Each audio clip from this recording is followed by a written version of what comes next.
All right. It is May 21st of 2022. Here for another family education and support group.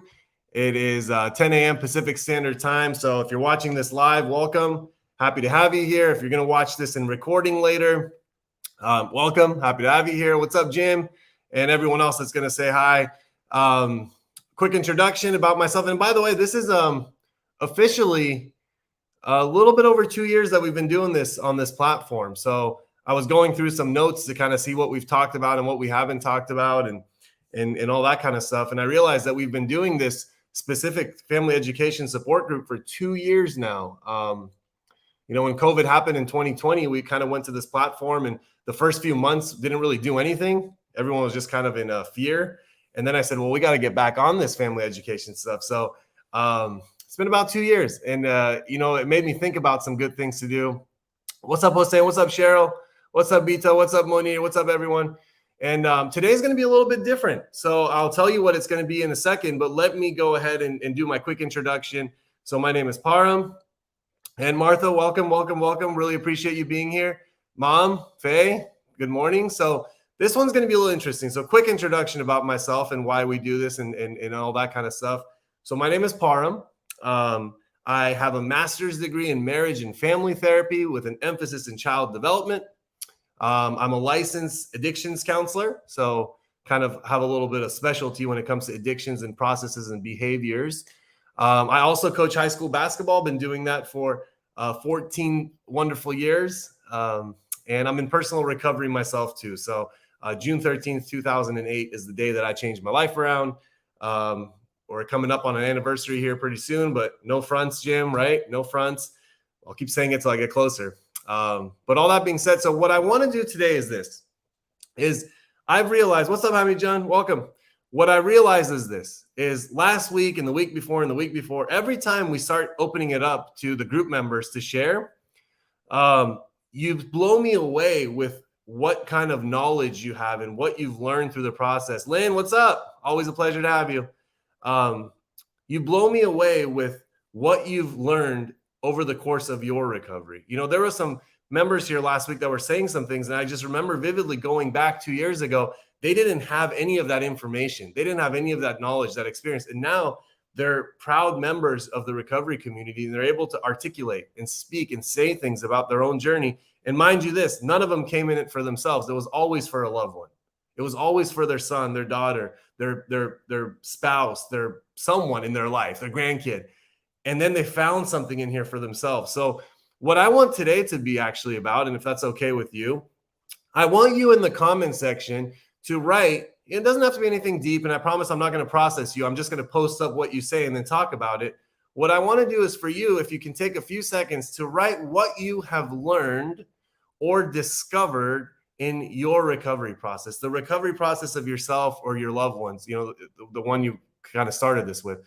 Just write a few things. I want to put them up, and I'll tell you what mine is, at least what I've learned about the recovery process over almost 14 years of doing this. I have a few things here that I want to share. So while I'm doing that, please write what you've learned in the recovery process, and I want to post them up and kind of the intention. I'll tell you why. I always have a reason for why I do things. The reason why I want to do this is because I want someone else that might be here for the first time or fifth time or 10th time as someone new to be able to see what other people have found in the recovery process, because that provides a little bit of hope for them that maybe they can find it too. So if you were a family member that couldn't sleep at night because you were so anxious and worried about your loved one, and now you're sleeping well at night, or if you were someone that didn't think you can go through something in life, which some of you have experienced some significant catastrophic losses lately, but you're here right now. If you can just share about whatever it is, I'm not going to put words in your mouth, and I'll just share a few things that I've found here. So for me, the number one thing that I've learned and discovered in the recovery process is that human transformation is possible. Human transformation is possible. Family transformation is possible. And but transformation takes a long time. So, people are already posting right here. So Debbie, inaugural first one, Debbie's been doing this for a while. And what she wrote, and this is what she's learned in her recovery process here, is to focus on my own recovery. my own personal development and how to detach with love. And, if I can go back in time here when Debbie was watching this for the first time and their family was going through a lot of, chaos and just there was no order and there was fear and people going here, people going there, all that kind of stuff, which your story better than I do. It was very easy to not focus on self and just focus on the other individual. You want to know why? Because the other individual was a bigger, more loud, more distracting object to appear. It's kind of like watching a car accident, if you will. You just all look at the car accident and forget to look at your own car. A lot of car accidents happen because people are watching car accidents, by the way, just so you know that. And to focus on personal development, that's something that a lot of family members come here and they say, hey, I just want to learn, but I don't really have to do anything. My loved one's the one that's struggling. Debbie found out here that her own personal development is just as vital. It's just as important. And how to detach with love. I mean, that is such a powerful statement, and it's so difficult to do because as soon as we want to detach, and we're not saying you stop loving someone. You've learned this from me over here. You still love the hell out of them, but you detach from the consequences of their choices. Like, people can choose what they want to choose in life, but you're not responsible for those consequences. That's detachment with love. Bita said that she learned that doing something 100% is easier than 99%. That is 100% true.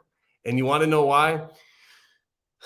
Bita, it's because that 1% that people leave out, that 1% allows people to rationalize, justify, blame, whatever they want for reasons why they didn't get what they wanted to get. So sometimes people say, I'm going to go all the way to the end, and that's as far as I'm willing to go. But I'm not going to do that last part over there. That last part, that whole full responsibility is what makes the difference. So that's a wonderful thing to learn right there. And this is great. I mean, I knew you guys will do the job for me today. Martha, this is really great. I'm a recovering enabler. First of all, proud of you for being able to own that and to be able to acknowledge that. That takes a lot of courage. Okay.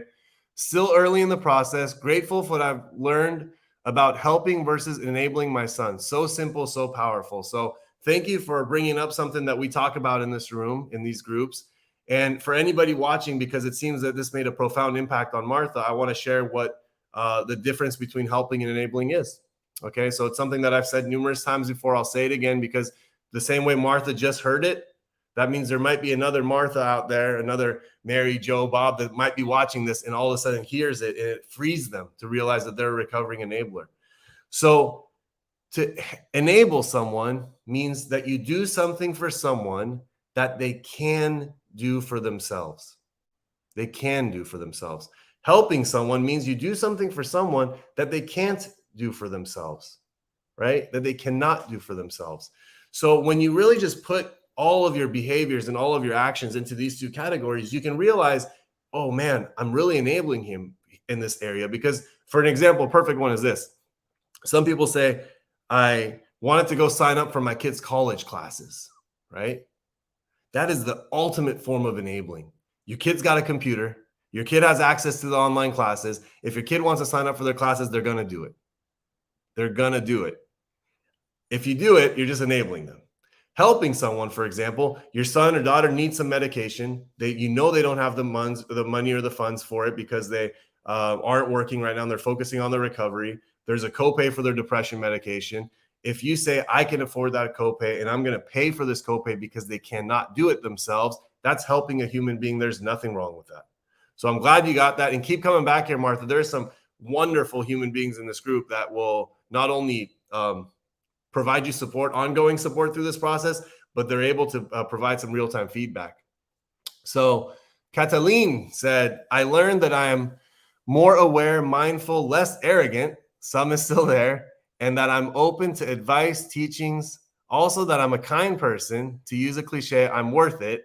To have my head clear and not in a haze. And by the way, now I'm addicted to the Saturday community. Okay. Well, you know what? Let's just talk about healthy addictions over there, Cataline. This Saturday addiction that you have to this group is a healthy addiction. Feel free to keep coming back. But I want to start with what you said there, because you learned that you are more aware, mindful, less arrogant. And arrogance, whenever someone says that, I just think about the ego, right? So sometimes people like yourself, the higher the educational and professional sphere goes, the more we gain knowledge and education and titles and accolades and work for certain companies, that intellectual ego can come up and they say, hey, I know everything I need to know in life. Psh, there's nothing you can teach me. I already know. But you know what? Can we just leave a little open mind, which you have been doing? Can you just open your mind a little bit to say, what I've been doing so far hasn't worked the way I need it to work. What can I do to help myself a little bit better? And when you say that, and there's no cliche about that, I'm worth it. You are worth it, you know. And I hope that you hear that from me, and I hope that everybody hears that from me to Kathleen, that we're all worth it. You know, we're investing some time, energy, effort into this moment. We're worth it, and that's a wonderful thing. Thank you for sharing that. Let's see what we got here. Hossein has been coming here all the time. How to be able to have a peace of mind, live and allow others to live, have healthy boundaries, accept people the way they are. I mean, this is, you know, I feel like I have a bunch of paid spokespeople here right now. So if you're new watching this right now and you think, who are all these random people from literally from all over the country chiming in and giving some feedback about this, and they say these things which just sound so wonderful. They're not paid actors or actresses or humans.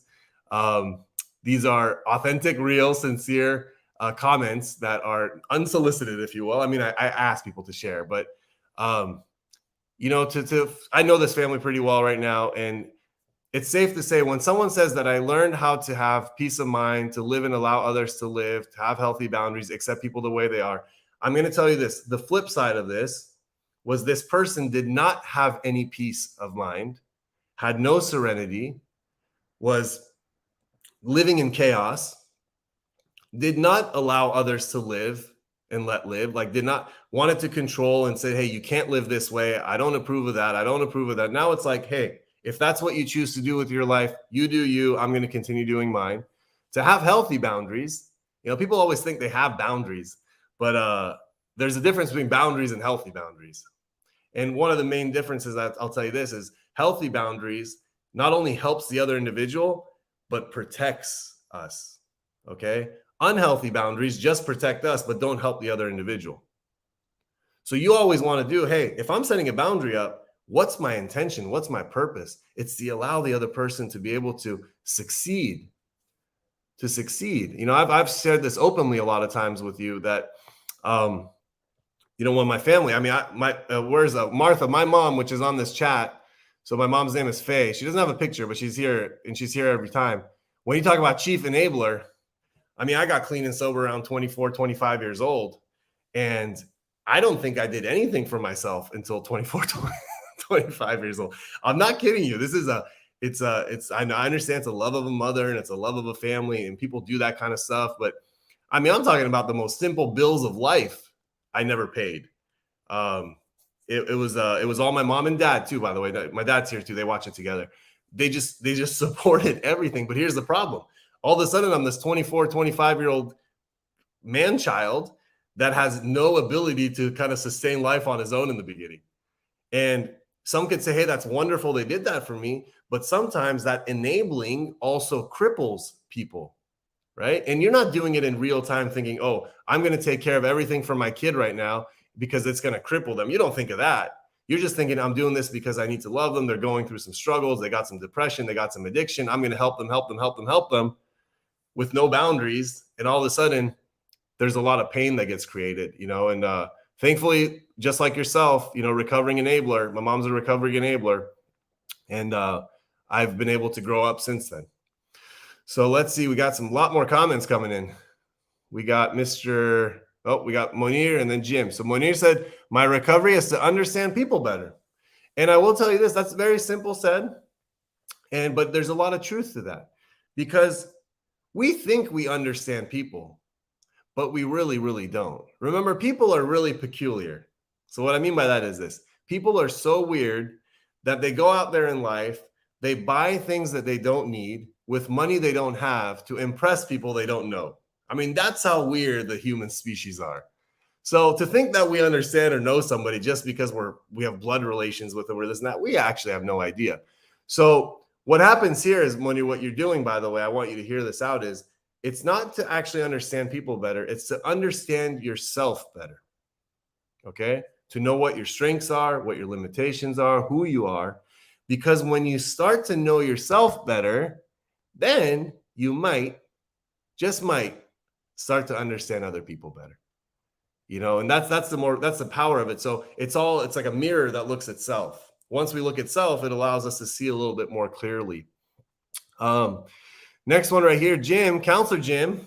So this is an individual that's he stated it right here, so I don't have to say it. As an alcoholic and an addiction and recovery, so it's being an addict in recovery who had nothing but problems when I came into recovery, and the ability to live life on life's terms is just profound.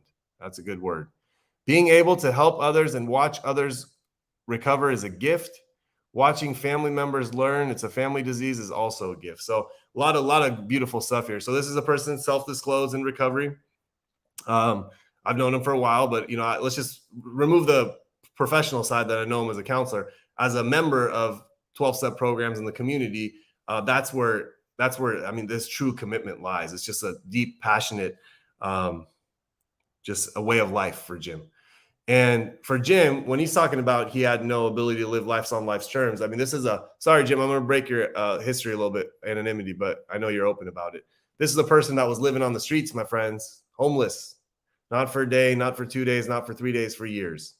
This is a person that struggled with serious drug addiction, was unable to live life on life's terms. And to be able to do that right now, and Jim's nickname, just so everyone knows, is Mr. Consistency. So I've known him personally for over 6 years now. And I've seen him daily, including Saturdays, I guess, technically, if you think about it. He's always the first one to say hi. I've seen him live with the most consistency I've ever seen. He's like a clock. He's like a machine. I just know exactly what's going to happen, when it's going to happen. And that is profound, to go from that street creature, sorry to call you that, to who you are today. And that's something that you discovered in the recovery program. And to help others watch in recovery is a gift. Got a birthday coming up. I know a regular birthday, but still. And yeah, I'm glad you said that last part, because that's kind of what I realized that this group is for me too, by the way. This group, which is watching family members learn it's a family disease, is also a gift, because people come in and watch these groups and they're like anxious, man. They're afraid. Sometimes they're pissed off. They're resentful. Sometimes they're resistant. I've had so many family members say, why would I want to watch this guy talk? And but then when they start to come around, like everybody so far that's shared, and they start to find what's available for them here, and they start to find themselves, and they start to heal and recover and grow, and to see that light switch on in them, the way these comments are coming, man, this is as good as it gets. So I want you to know that this is a gift for me, what's happening in this room today. So we got another one here, Eileen, which has also been a faithful follower. So I have discovered that assisting a loved one going through addiction is understanding how boundaries, not just physical, but emotional, not only benefits the loved one, but truly benefits myself and other members in the family. The question I now ask myself when slipping is this my business or the other's business? I want to allow my loved one to grow and not be a crutch. This is really cool. Well said, Eileen. And the emotional boundaries or something, sometimes we talk about financial boundaries. That's like the main one that people always like get caught up on, is the financial boundaries, because it's something that's kind of tangible, right? It's really tangible. But when you add here physical boundaries, which sometimes those are needed when in cases there's violence, but physical boundaries in general is like personal space. But then emotional boundaries, when we allow the actions of others, the consequences of others, to run this tape in our head over and over and over and over again, at some point we got to say we can't let that happen anymore, right? Because we have to regain our own thought process. We have to regain our own mind, our own self. And that's a wonderful question. So I think I would love for that to be kind of one of the things that we utilize here, is whenever something's going on with your loved one, to stop and ask yourself, is it any of my business or is it not? And I know it sounds kind of too easy to be, but there is truth in that. I used to have this analogy that I used to tell people to grab a hula hoop and put it above your head. So now imagine standing up tall with a hula hoop over your head, and then you drop the hula hoop down and it lands on the ground around your circle, around your body. And I used to say that everything inside the hula hoop is your business and everything outside the hula hoop is none of your business. And, so obviously there's more to it, but it was just a nice visual way to kind of go with what Eileen just said right here. So the hula hoop theory, it works. Let's see. We got Cheryl here. Cheryl, thank you for your support also. Been here for a while. I had no idea how very good my life could be. 15 years clean and sober. And that there was nothing I could do, nagging, threatening, snooping, that would prevent my husband from doing what he wanted to do. He's still an addict. The best thing I could do is live my own life to the fullest and continue to work on myself. I mean, that message could be so profound and powerful, Cheryl, for so many other people like you out there. Okay. Because it's a double. It's a two-sided. It's we call them double winners. But first of all, congratulations on your personal sobriety, your own personal recovery. 15 years is a long, long time. Days, nights, weekends. It's a long time. And one day you realize, because I think this is probably a bigger milestone, by the way. The 15 years of sobriety, I'm not minimizing it. But when we tend to get sober, we think that other people can follow suit and all that kind of stuff just because we did it. So there's this whole point of, like you said, nagging, threatening, snooping, whatever you can do, just try to control. It's all controlling behavior. So it's a manifestation of, emotion dysregulation and trying to figure it out and shake somebody up and all that kind of stuff. But the bigger breakthrough you had besides the 15 years is realizing that you're powerless over others. You're powerless over others. In this case, I believe you said it was your spouse who still seems like is out there. So my hope is that one day is able to find what you found and what many other people find. But if he doesn't, you know what you got to do. And you know what's the number one priority in your life. It's yourself. Without yourself, you're not even able to help. I mean, let's just call that what it is. And that's one thing that I always get family members with is I tell them that without you being able to show up in the most healthy, positive manner, in a way that can kind of hold space for other people to heal and all that kind of stuff, until you can do that, good luck with someone else changing. I mean, it's not going to work, And this one, my mom right here. So thank you, Cheryl, for that.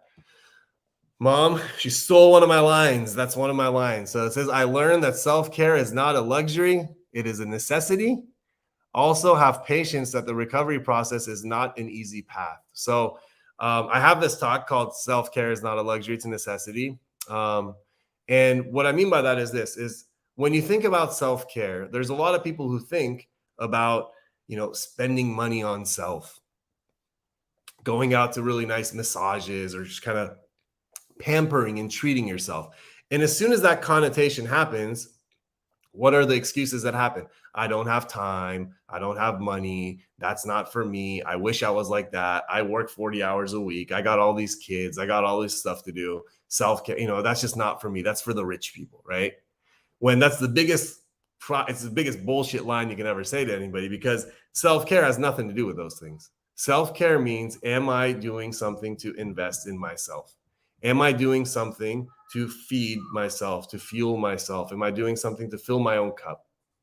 That could be something as small as a 30-minute walk, just taking deep breaths. That could be something as small as just listening to some really, really cool music that's nostalgic and makes you smile. It could be something as small as like talking to a friend or someone like that actually cares about you, regardless of what's going on in your life. That could be just sitting down and journaling, painting something. Could be going to the ocean and just hearing the waves crash one by one. It could be taking a nap, a nap in the middle of the day. So self-care, if we don't take care of ourselves, it cripples us in recovery. And also to have patience, that recovery process is not an easy path. So let's just break down the word recovery process again, because to recover something means to regain something that's been lost, stolen, or destroyed. That's the definition of recover. To regain something that's been lost, stolen, or destroyed. What is that? Oftentimes, what we're trying to find is that connection to ourself. Our connection to ourself as a byproduct of addiction gets snapped, gets broken, it's gone. And the more the addiction gets, the more the addiction revs up or the mental illness revs up, the more our disconnection, the deeper our disconnection gets. Right. That's why a lot of times it's not just the individual struggling with addiction. Family members look at themselves in the mirror sometimes and say, I don't recognize the person looking back at me. I don't know who that person is. And it's an overwhelming sensation. So Recover means to regain something that's been lost, stolen, or destroyed. Process means a series of actions and steps taken in a specific order to get a certain outcome. That's like the word process. If you go look it up in the dictionary, give or take, you're going to get this definition. A series of actions and steps taken in a specific order to achieve a certain outcome. So when you add those two words together, I'll say it one more time. Bear with me. A series of actions and steps taken in a specific order to achieve a certain outcome. What outcome is that? To regain something or someone who's been lost, stolen, or destroyed. When you look at it that way, that is not an easy path. And yes, Mom, in this case, it will take time. Okay. So as if anybody else has any more nuggets that you've learned here, feel free to add. I'll just keep adding to some of the ones that I had. So for me, it was that human transformation is possible. And what I also mean by that is family transformation is possible. Family members, the relationships that they have amongst each other, the parents, the siblings, the spouses, grandparents, the family circle, that can all transform too with the gift of recovery. But I also have the transformation takes a lot of time, which is something piggybacking on what my mom said right there. So for me, what does that mean is it's simple. Now, there's an analogy they use that if you walk 5 miles into a really, really dark forest, right? 5 miles deep into a dark forest. And as you keep walking and walking and walking, it gets darker and darker and darker. You start to hear little animals and all that kind of stuff like that. And you start getting a little anxiety. And you keep walking for 5 miles. And then you stop and you say, oh my gosh, I don't want to be in this forest anymore. I need to get the heck out of here. But I want to get out in 1 mile. I want to get out in 500 feet. My friends, that is impossible. If you took 5 miles to get into the forest, I'm sorry to break this for you, that sometimes it takes 5 miles to get out. Unless you find a shortcut, but check this out. The longest distance between 2 points is a shortcut. I know that doesn't make sense, but it makes a lot of sense. The longest distance between point A and point B is a shortcut, right? There's no such thing. So when you come out, and I'm not saying, hey, if someone was using substances for 10 years, it's going to take them 10 years to get out. So I don't want you to think so literal about that. But if someone's been using substances for 10 years, or if there's been a relationship that's been strained for 10 years, do you rationally, as an intellectual human being, as a rational human being, do you think that 30, 60, 90 days, 6 months, 9 months, 1 year can come and completely transform every dynamic of that relationship, that individual, that dynamic? I'm telling you this, the answer is no. And why do I like setting that expectation up front so honest? Why do I like doing that? Because unfortunately, there's a false hope and a false expectation that comes in with family members in the recovery process that they think as soon as my kid stops doing drugs and alcohol or stops acting out with self-destructive, self-harm ways, that everything's going to be okay. And I'm telling you, that's not real life. The only thing that goes away when people stop using drugs and alcohol is the consequences related to drugs and alcohol go away. That's it. If there was anxiety there, if there was depression there, if there was anger there, if there was sadness there, none of that goes away. If anything, you start to see and feel it more because it's like, wow, that was what was underneath all that. Underneath those opiates and those drinks and those stimulants, there was a person that was so sad and so hurt and so scared and so terrified. That's what's underneath it all. And same thing with family members. If you ever had your loved one get off drugs and alcohol thinking that all your problems are going to go away, and now that they're clean, you're at work somewhere frustrated, pissed off, angry, agitated, you go home, you're just not yourself. And it's like, wait a second, my kid's clean now. Why am I still feeling these things? Because it wasn't even related. There's a lot of stuff that family members have inside of them that are there regardless. And guess what? A lot of that stuff goes back to your own childhood. It goes back to your own upbringing. It goes back to the way you live life and the things that you experience in life. It has nothing to do with the addiction. Now, here's the thing. The addiction comes in and it makes it a little bit worse. I'll give you that. It's kind of like having a little flame inside of you, and the addiction is like the accelerator. You pour the fuel and it just blows up. I will give that to you. That's truth to that. But don't think that that was everything. I've rarely met, I've once or two times, that's a very limited time in decades. I've met people that they had no other problems in their life but this one addiction thing, and everything else was perfect. But outside of that, I mean, come on, get real with yourself. It's and I'm not saying this to insult anybody, by the way. If you're one of those one or two people, if you're the third one, more power to you. But the majority of people watching this right now, I know that when the addiction goes away, that all your problems didn't go away because they weren't completely connected. The next thing that I learned, and thank you, love that about the shortcut being the longest distance. Yeah, so the longest distance between point A and point B is a shortcut. So the next one that I learned in this process is, let's see what Kathleen said something here. With the time passing, what I'm finding is that there is so much more that I need to learn. Good.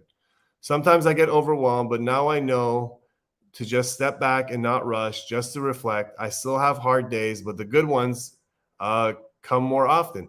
So I'm going to put down what my next one was. I'll just type it in there. Well, I'll leave that up. So my next one, Kathleen, this is very, very similar to what you're saying, is what I've learned in the recovery process was it's okay to not be okay.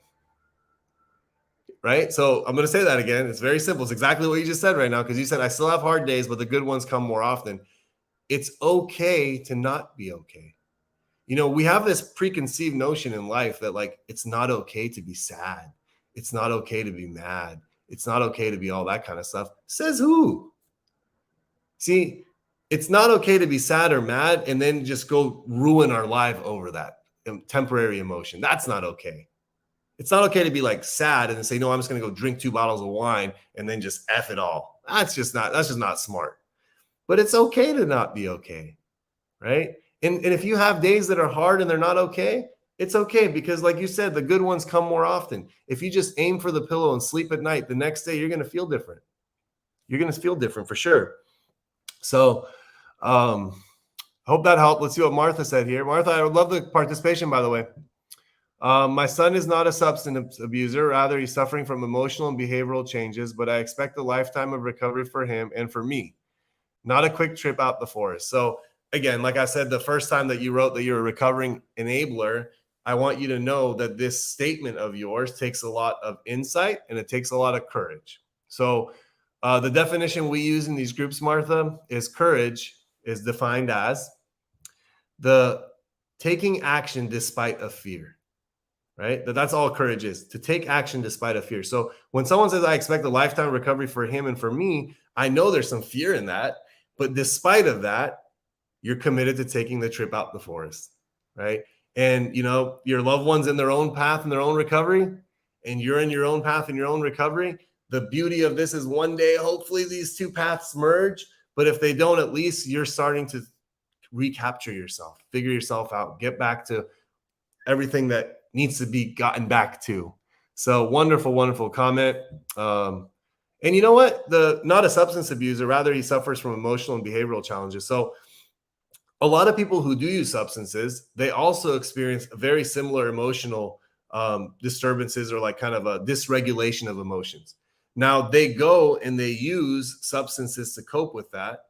But other people who experience emotional pain, there's different ways that people go to cope with pain and trauma and all that kind of stuff. So it's substance abuse is one outcome, but it's not all the outcomes. That's why these kind of groups, they resonate with so many different types of people, is because even if you don't have a substance abuse problem, this stuff resonates because we all have a human problem, right? We're all, the coolest thing I like to say is that we're all recovering human beings. We're all recovering human beings. I mean, how cool of a statement is that? People raise their hands up in meetings and say, I'm a alcoholic, I'm a drug addict, blah, blah, blah, that kind of stuff. But at the end of the day, we're just all recovering human beings. And Jerry, so Julian, first of all, I got to give a shout out before I even talk about Julian. So Julian is, I always say, he's been on here once. He's a counselor at Buckeye Recovery Network. He's actually been working there for over 5 years. He started off as a tech. Tech is kind of just someone that supports and helps. And he did a lot of our operations stuff. He helped with UAs and testing and all that kind of stuff like that. After about 4 years, I was like, Julian, I love you to death, man, but you got to start, like, go get some education or something. I need you to do more. You're worth more. You're smarter than that. I see a bigger and better future for you. And, Julian had never heard those kind of things before in his life. People don't tell Julian, hey, I see bigger things for you. And through his own commitment and through some of our commitment, we pushed him into school. And Julian was able to obtain his education to become a certified drug and alcohol counselor. So he finished all these classes and did them all during COVID. He just hustled. And this is a family man, by the way. I'm not going to talk about the whole family dynamics, but there's 4 of them. And he was able to do all that through that process, despite of being a family man with 4 kids as a young guy. And yesterday, Friday, May 20th, Julian sat on his examination to become a official certified, California recognized state drug and alcohol counselor, and he passed with flying colors. So now Julian is officially a counselor, man. So let's see what you said here, Julian. We're not what we've become in our disease. We can be anything we want to be in the recovery process. I said all that before I even read what you wrote there. So it looks like you became anything you want to be in the recovery process. And now you ready for the next challenge, Julian? You ready, bud? So now that you're a drug and alcohol counselor, I still believe that you could be more than that. And I still believe that there's a future for you that's brighter and bigger.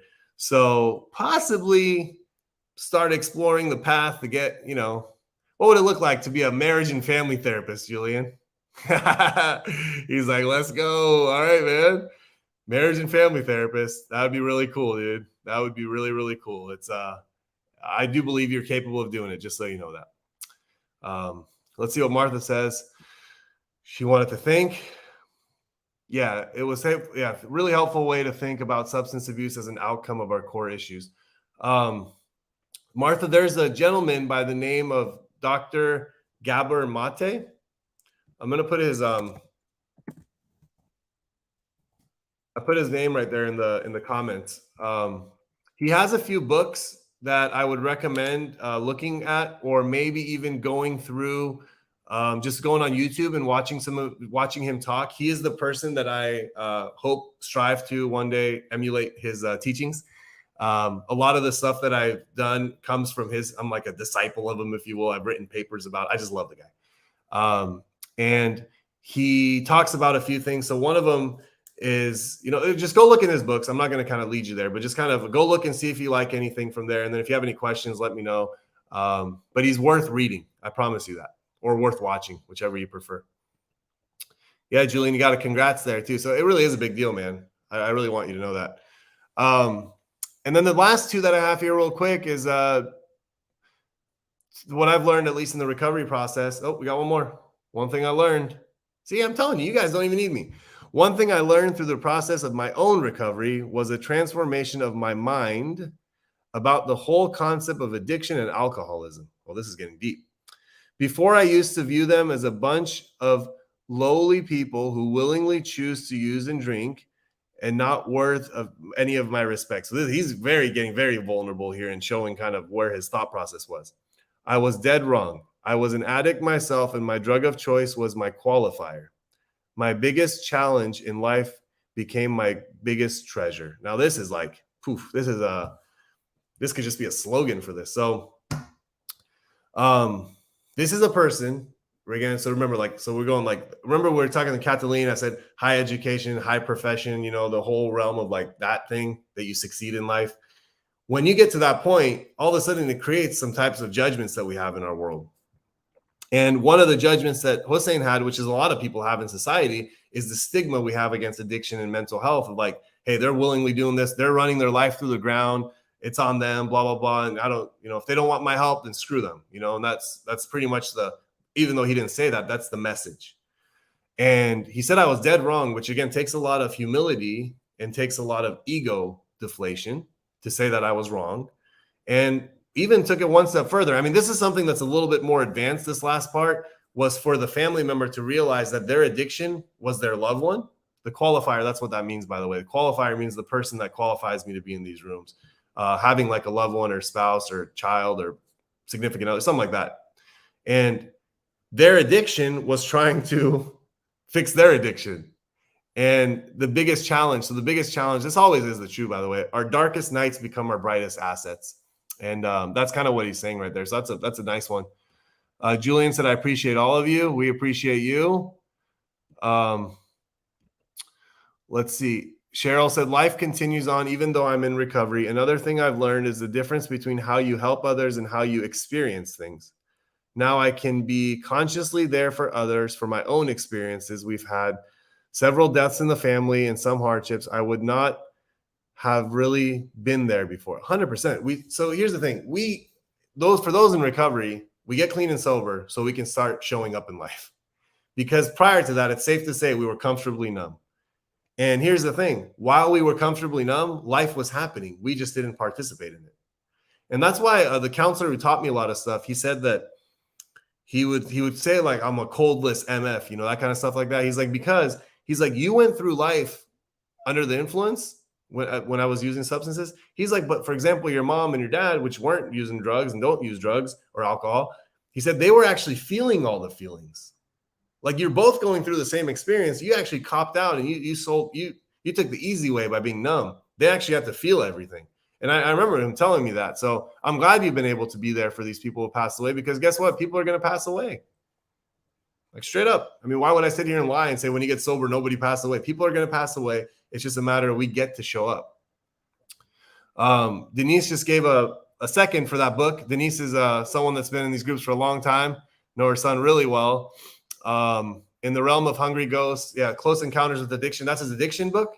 He has one on stress. Toxic Stress is the name of it that I really recommend.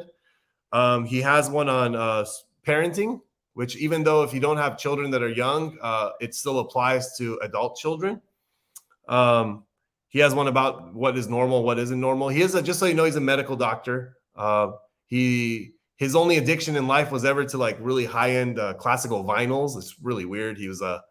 He shares a story about he was so addicted to these vinyls that he was going to be the doctor that was helping someone give birth, and he like left to go buy this one rare vinyl, and he was late to the OR room. I mean, this is like weird stuff, but this guy's fascinating. And when he talks, he mesmerizes you, and when you read his words, they mesmerize you either. So feel free to check that out.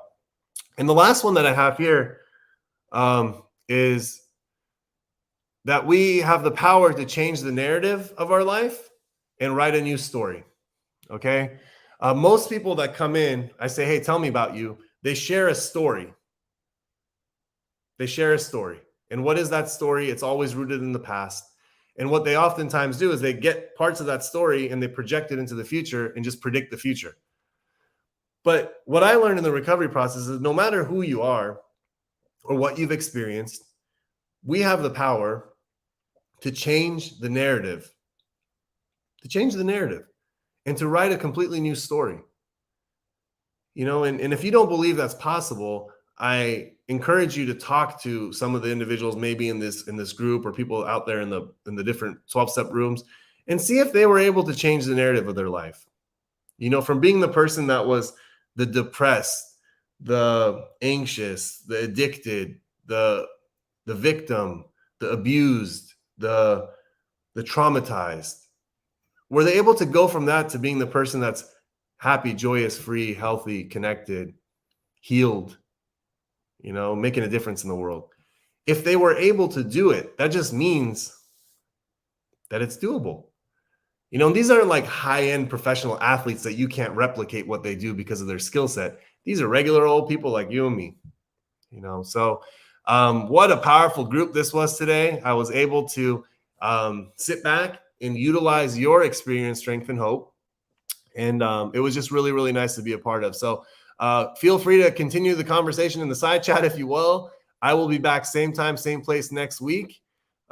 This was really, really cool. And you're welcome, everyone. And thank you to all. So Hossein thanking me, but thank you guys. And then Eileen said something that I want to touch on too. Thank you to all who have shared their experience and wisdom. This Saturday community is a treasure to me. So one of the reasons I wanted to do that was because I wanted to highlight the power of our members, and I don't care if there's 10 people, 15 people, 20 people. I really don't care. The reality of it is the quality of recovery. It's not the quantity. The quality of recovery is really, really, really deep here. And that's how good things in life grow. You know, they grow sometimes slowly, and that's okay. Be wary of anything that grows too fast. It's a ruse. Anyways, love you guys. Appreciate you guys. And I will see you same time, same place next week. Have a wonderful weekend. Bye, everyone.